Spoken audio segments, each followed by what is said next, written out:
Mis à part le comité international de suivi de l'accord de Doha, dont la création et la composition dépendent des partenaires, le Tchad, par cette cérémonie, clôt la mise en place de tous les organes de pilotage, de contrôle et de suivi, évaluation des résolutions et recommandations du dialogue national inclusif et souverain.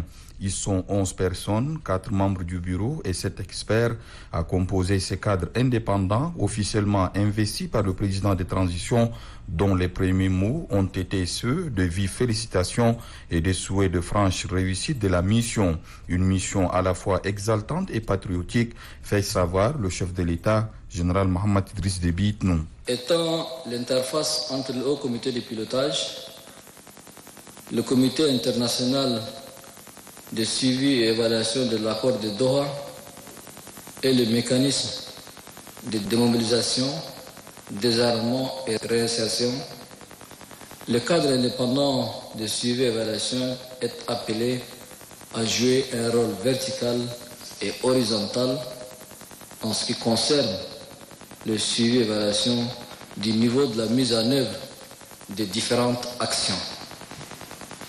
Suivre et évaluer l'exécution des cahiers des charges en toute indépendance. Collecter et traiter les informations sur le processus de la réalisation, produire les indicateurs et les statistiques fiables de l'évolution de la réalisation, interpeller les parties prenantes dans la mise en œuvre et produire le rapport et synthèse périodique sur l'état de progression de la réalisation sont parmi les attributions premières qui constituent l'essence de la mission du cadre indépendant de suivi et évaluation. Dans la pratique, le cadre indépendant devra scruter la mise en œuvre des actions prioritaires découlant du cahier des charges. À la délicatesse de l'exercice s'ajoute une autre contrainte de taille, le facteur temps. Pour ce faire, le chef de l'État prescrit célérité et esprit de complémentarité empreint de cordialité.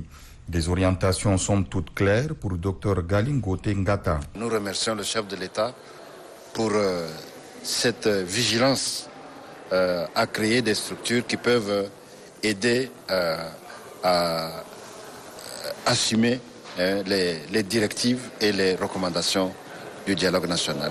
Immédiatement, les membres du comité vont se mettre au travail et il mettra son programme d'action en marche en responsabilisant chaque membre dans les domaines qui lui seront affectés. Fort des prescriptions données par le chef de l'État, Dr Galingote Ngata, président du cadre indépendant de suivi et évaluation, promet faire de son mieux pour que le comité ne souffre d'aucun moyen nécessaire à la réalisation de sa mission.